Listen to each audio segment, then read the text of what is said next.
बढ़ते हैं हमारे साथ अब केडियानॉमिक्स के फाउंडर सुशील केडिया जुड़े हैं। अच्छा, पिछले हफ्ते 31 जुलाई को मैं छुट्टी पर था, लेकिन सुशील केडिया जी चैनल पर आए थे और उन्होंने कहा था कि 25,500 पे आने से पहले निफ्टी एक बार 24,000 का लेवल दिखाएगा। और देखिए आज उनके आने से पहले पहले कल 23,900 भी हिट हो गया। तो एक बार पहले वो सुनते हैं बाइट जरा। निफ्टी हमने अपने क्लाइंट्स के साथ डिस्कस किया है, वही आपको बताएंगे। 25,500 तक जाएगी, पर उसके पहले 24,100 आने का, 24,000 भी आने का भय है। अच्छा सुशील जी, वैसे इस चैनल के सबसे मतलब अच्छे दोस्त हैं और जो अपना बेस्ट व्यू है ना वो इसी चैनल के लिए रिजर्व रखते हैं। तो अगर आपको सुशील जी का व्यू सुनना है तो इसी चैनल पर सुनना चाहिए। Sushil ji good morning. Good कैसे कर मॉर्निंग। लेते हैं आप ये क्या क्या च्यवनप्राश खाकर वो बाइट वो उस समय व्यू दिया था पिछले हफ्ते, एक ही हफ्ते में आ गया वो? देखो अनुज, दो बातें हैं। लॉन्ग टर्म में तो बड़ा सिंपल है। मैं आज आपको अपना सीक्रेट शेयर कर देता हूँ, और ये मेरे गुरुओं ने सिखाया मुझे, बहुत मेहनत करके मुझे सिखाया। मैं मानने को तैयार नहीं था। मैं हर वक्त अपनी हर सांस में भगवान का नाम याद रखता हूँ। इससे मुझे मेरे अहंकार को पिघलाने में मदद मिलती है। और जिसका अहंकार कम हो जाएगा उसको डर नहीं लगेगा, उसको लोभ नहीं होगा। तो उस वक्त फिर चार्ट बात करती है, मैं बात नहीं करता हूँ। तो जो चार्ट कहती है वही मैं कर लेता हूँ, वही कह देता हूँ। और इंटेलिजेंस सबके पास है, पर ये लोगों की ईगो जो मिक्स हो जाती है ना, उनके इंटेलेक्ट को काम नहीं करने देती। और दूसरी बात अनुज, ये भी एक पावरफुल टेक्निकल इंडिकेटर अब बन गया। जब अनुज सिंघल छुट्टी पे जाए, बाजार को ठोक दो, और जिस दिन वो आए उसके पहले एक दिन बाजार को ले लो। अरे अब कल किसी ने ट्विटर पे लिख दिया, हमने ट्वीट डाला था, कल किसी ने लिख दिया इसमें बुरी तरह रॉन्ग हो जाओगे। तो यार लाइफ से तो रॉन्ग किसी भी चीज में हो सकते हैं, 90% चांस है, 100 किसी चीज का नहीं है। पर अनूप सिंघल जब भी छुट्टी पे जाता है, बाजार को ठोक दो, 10 में से 9 बार ये बात राइट होती है। नहीं नहीं सुशील जी, देखिए मेरे को आप प्लीज़ एक धरती पर ही रहने दीजिए, वही ठीक रहेगा मेरे लिए। अच्छा, अब आपका व्यू तो सही निकला कि 24,000 एक बार आएगा, 24,100। अब क्या वापस ऑल टाइम हाई पे जा रहा है मार्केट? देखिए, अब जब तक कोई नए पैटर्न्स नहीं मिलते हैं, तो जो पैटर्न काम कर रहा है फिर उसके साथ होशियारी नहीं करनी है। ये देखिए, सिंपल है एनालिसिस। मैं इसको, अगर ये जो रिबाउंड कल से शुरू हो गया, और हमने कल ट्विटर पे डाल दिया था, हमारे सारे क्लाइंट शॉर्ट थे, सबने शॉर्ट काट ली, सबने दबा के लॉन्ग कर लिया, और ट्विटर पे हमने लिख दिया था ये। तो देखिए, ये अप ट्रेंड लाइन जो है, ये येलो वाली अप ट्रेंड, पीसीआर से अनुरोध है, कृपया चार्ट दिखाएं। विश्लेषण करने वालों को विश्लेषण देना चाहिए, ओपिनियंस एडिटर का होता है। तो मैं तो अपनी एनालिसिस दिखाना चाहूंगा। अगर अगर पीसीआर कृपया इस चार्ट को दिखा पा रहे हैं तो देखिए, ये जो अप ट्रेंड लाइन टूट गया निफ्टी का, ये एक तरह का टर्मिनल ट्रायंगल पैटर्न है। और अब ये रिबाउंड होके खाली इसकी सपोर्ट लाइन को भी रिटेस्ट करेगा, तो हम एक नए हाई तक, माफ कीजिएगा, पहुंच सकते हैं। तो मैं इस 25,300 400 की जो भी रिबाउंड आएगी, मैं इसको कहता हूं घटोत्कच अब वापस एक आखिरी बार आसमान में उड़ेगा। और 25,500 जाने के बाद अगला पड़ाव 21,000 तक हो सकता है। ये बात हम पहले भी कह चुके हैं। और और अब पूरे ग्लोबल मार्केट्स के जो रंग ढंग बन गए हैं, तो अब ये बात हास्यास्पद नहीं लगेगी, इसको गंभीरता से लिया जाना चाहिए। एक नया हाई जो निफ्टी पे भी आएगा, बड़ा सिलेक्टिव होगा। और बैंक निफ्टी में भी एक बड़ा मजेदार असमंजस बना हुआ है, अगर मैं आपको चार्ट लगे हाथ दिखा पाऊं। देखिए, बैंक निफ्टी ने ये डिक्लाइनिंग ट्रायंगुलर जो पैटर्न बनाया है, तो चांसेस ये कि शायद ये 52,000 के ऊपर न जाए, ऐसा इस वक्त भय लगता है। पर अभी 52 के ऊपर ये निकल गया, तो फिर हो सकता है कि बैंक निफ्टी भी एक बार 55,000 की चाल दिखा।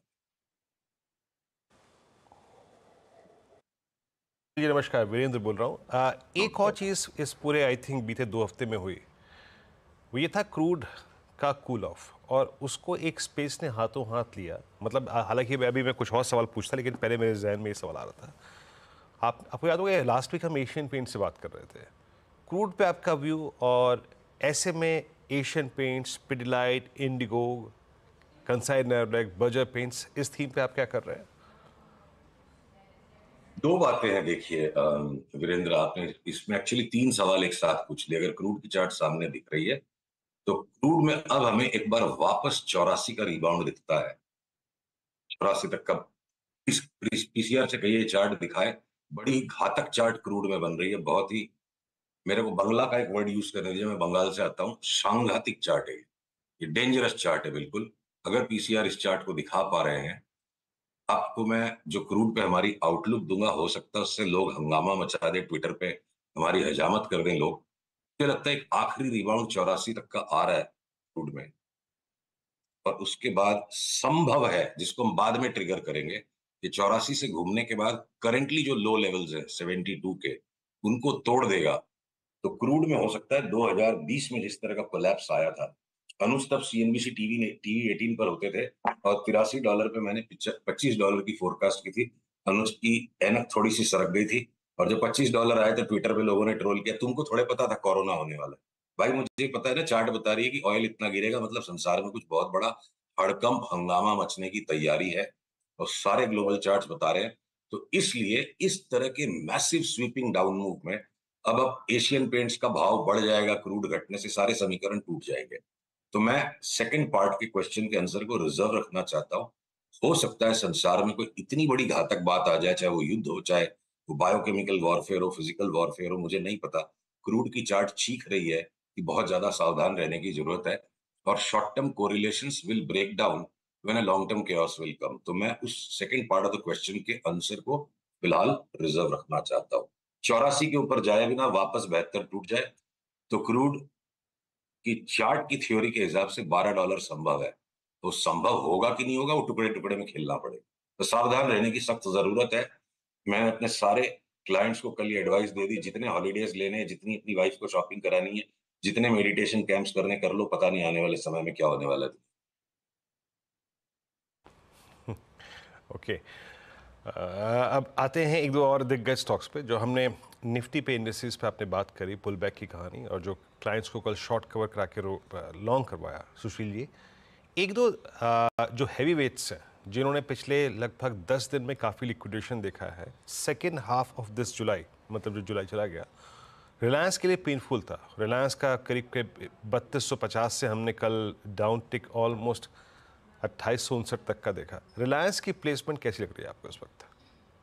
देखिए, इस वक्त बाजार के अंदर मैंने जो कहा ना कि बहुत सिलेक्टिव होकर काम करना है, इंडेक्स 25,500 आ जाए, हो सकता है बहुत से पोर्टफोलियो लॉस में रह जाएं। तो मुझे लगता है कि अब दो हाथी जो हैं, बल्कि सारे ही हाथी, बैंकों में एचडीएफसी बैंक नए हाई पे जाए, अडानी के सारे स्टॉक्स न्यू हाई पे चले जाए, सीरियस न्यू हाई पे, और अडानी के स्टॉक्स के साथ जुगलबंदी करे रिलायंस।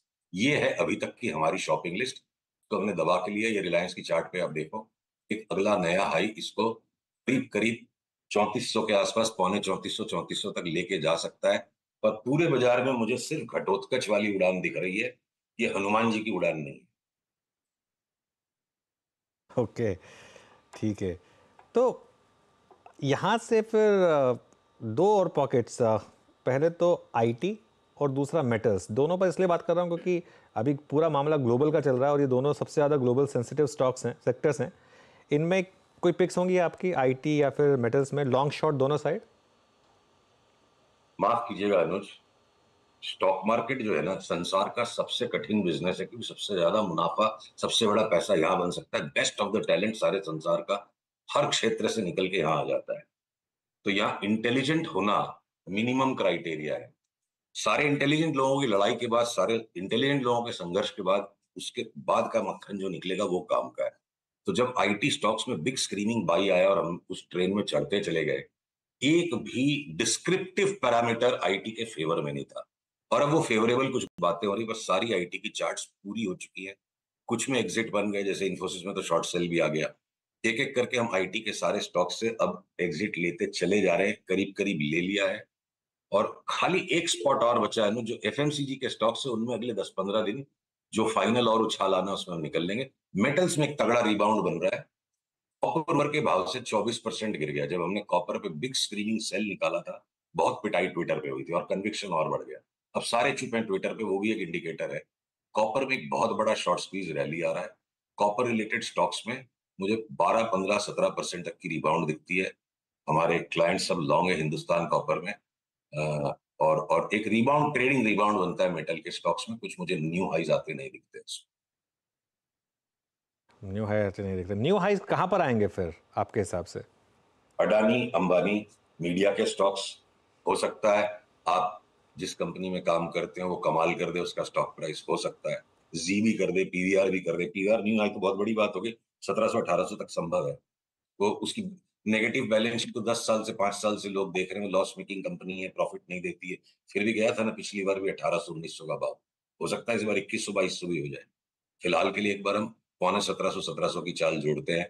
तो मुझे आपके ग्रुप के दोनों स्टॉक्स में बड़ा धमाल होते दिखता है चार्ट के हिसाब से। जी को भी जो सारी दुनिया ने राइट ऑफ कर दिया, वो बहुत बड़ा बाउंस बैक आ सकता है। डबल भी हो जाएगा तो किसी टाइम अचानक कोई बड़ी बात नहीं है। तो पूरा मीडिया सेक्टर एक ऐसा है जिसको अभी हम यहाँ से साथ लेके चल सकते हैं। पर एक कमाल की बात है अनुज, केमिकल्स में सारे संसार में नेगेटिविटी थी। हमने चार्ट्स के दम पर बेफाम उनमें तेजी की, एक एक करके अब सबके रिजल्ट सुधरते जा रहे हैं। हमारा 6 महीने का जो केमिकल्स का व्यू था उसमें से 2 गुजरे हैं, 4 महीने अभी भी बाकी है। जीएनएफसी यहाँ से 50% ऊपर अगर बढ़ जाएगा, या बाकी के केमिकल स्टॉक्स में, मतलब इन्वेस्टमेंट थीम पर अभी भी 4-5 महीने के व्यू पे हम केमिकल्स के 100 शेयर बेचेंगे नहीं, एवरी डिप पे लेते जाएंगे। अच्छा अच्छा, सुशील जी ने यहाँ पे बातों बातों में ही एक जिक्र कर दिया कि जिस कंपनी में अनुज कार्यरत हैं या मैं कार्यरत हूँ। स्टैंडर्ड डिस्क्लेमर, प्लीज़ ये सुशील जी की राय थी, उस स्टॉक पर प्लीज़ एक कोई भी जब आप व्यू लें इन्वेस्टमेंट कॉल निजी राय ज़रूर सम्मिलित रखें। अच्छा सुशील जी, अगर आप पिछले 3 आई थिंक इवेंट्स को देखें, एक दिन जब इलेक्शन रिजल्ट आया, जब बाजार क्रैक हुआ, उसके बाद बजट का दिन, और एक कल तीसरा दिन था। इन तीनों इंस्टेंसेस पे एक चीज़ हुई, बाजार ने अपनी गियर शिफ्ट किया और तुरंत एफएमसीजी पे चला गया। अब उस दौर में हमने आईटीसी को चलते हुए देखा, टाटा कंज्यूमर को, डाबर को, मैरिको के साथ आज दूसरा इशू है। क्या इतने बड़े मूव के बाद जो एफएमसीजी ने जनरेट किया, अभी भी ये मूव परसिस्ट करेगा या फिर अब ग्रेजुअली अपने पोजीशंस को एग्जिट करना चाहिए? एक आखिरी बार इस चार्ट को दिखाए, मैं आपको जुबिलेंट के उदाहरण से एक बात कहता हूं। हम अक्सर जुबिलेंट की बातें 400, 450, 450 तक किया करते थे। इसकी 600 की चाल आनी है, चाल आ गई। सामने चार्ट को देखिए एक उदाहरण के तौर पे, और अब इसका मोमेंटम लैग कर रहा है। मोमेंटम बाजार की रानी है अगर भाव राजा है। राजा मोमेंटम के बिना, अपनी रानी के बिना ज्यादा दूर जा नहीं सकता। डिस्ट्रीब्यूशन शुरू हो चुका है इन स्टॉक्स में। ये जुबिलेंट फूडवर्क्स हो, मैरिको हो, हिंदुस्तान लीवर हो, हिंदुस्तान लीवर में हो सकता है 6-7-8% की और जगह। आईटीसी हो सकता है टॉप बना चुका है। तो इस भय के वातावरण में, इस जोन में FMCG was a huge thumping buy. अब जब एफएमसीजी सबके लिए नो ब्रेनर हो गया है, तो ब्रेनी आदमी के लिए जहां भीड़ मचने लग गई, वहां से उठो, दूसरी जगह पैसा लगाओ। तो हम तो एफएमसीजी में सिर्फ एग्जिट्स की प्लानिंग कर रहे हैं। हमने 100 शेयर एफएमसीजी के नए लेने नहीं। पिज्जा बहुत बढ़िया बन चुकी है, 450 की 600, उदाहरण के तौर पे कह रहा हूं। इसको ज्यादा देर ओवन में रखोगे जल जाएगी, इसको खाओ पियो खत्म करो। ओके, तो ये है एफएमसीजी की बात। जुबिलेंट पे बात मेरी कई बार हुई है। इस बीच निफ्टी लेके आई एक बार करीब 24,240, तो वो 24,300, 350 की ट्रैजेक्टरी को फाइनली एज ऑफ नाउ नहीं पार कर पाया। एक बार बैंक निफ्टी भी स्क्रीन पे लेके आइएगा। बैंक निफ्टी क्या कर रहा है, करीब 50, 150 रिट्रेस हो गया, और निफ्टी आईटी भी अब कूल ऑफ होता हुआ। निफ्टी आईटी 39,400 से सीधे 39,114, सब्सटेंशियल यहाँ पे अगर आप देखें डिप था। अच्छा सुशील जी, 2 स्टॉक्स पे और राय चाहूँगा आपकी। ये LIC हाउसिंग फाइनेंस और कैनफिन होम्स, ये 2 ऐसे स्टॉक्स थे जिन्होंने आई थिंक पूरा CY24 का जो फर्स्ट हाफ था वो एंजॉय किया, बट अब बुरी तरीके से क्रैक हो रहे हैं। आपका व्यू इन दोनों स्टॉक्स पे क्या है? देखिए, LIC हाउसिंग फाइनेंस की चार्ट आपको स्क्रीन पे देख लीजिए। हमने लगातार नीचे के भाव से लगातार तेजी की, और यहाँ हमने पहले ही मार्किंग कर दी थी क्या टॉप बन चुका है। और LIC हाउसिंग फाइनेंस अब 480 रुपये आएगा तो लेंगे। एक बार एक्सट्रीम ओवरसोल्ड है, थोड़ा रिबाउंड आ सकता है, एक साइक्लिकल टॉप बन चुका है। और कैनफिन होम्स पे हमने कभी ज्यादा काम नहीं किया, पर फिर भी मैं आपके सामने इसकी चार्ट अभी के अभी देख लेता हूं। हो सकता है कैनफिन होम्स में एक लास्ट आखिरी न्यू हाई की जगह अभी भी बची हो, आ सकता है। और ये अगर ट्रेडिंग का कोई बाई कॉल ले तो उसके लिए फिगर पॉइंट है कि इस ट्रेंड लाइन के, येलो ट्रेंड लाइन के ऊपर जाए। 850 के ऊपर है तो कैनफिन होम्स में एक आखिरी न्यू हाई की कोशिश की जा सकती है। LIC हाउसिंग फाइनेंस तो खाली रिबाउंड है, हर रिबाउंड में उसको बेचो, शॉर्ट करो। ओके, चलिए सुशील जी, बहुत बहुत शुक्रिया। आज आपके बहुत बहुत साथ शुक्रिया। बात करके मज़ा आया। हर बार आता है, लेकिन आज थोड़ा आप ज़्यादा मूड में थे तो और ज़्यादा मज़ा आप अच्छी छुट्टी लेके जब आते हो ना, मार्केट का भी मूड अच्छा हो जाता है, हमारा भी हो जाता है। बार बार छुट्टी लिया करो। आया। अब इससे अच्छी बात तो हो नहीं सकती, लेकिन खैर बार बार छुट्टी मैं ले भी नहीं सकता, आपको पता है। Anyway thank you so much आज हमारे साथ जुड़ने के लिए।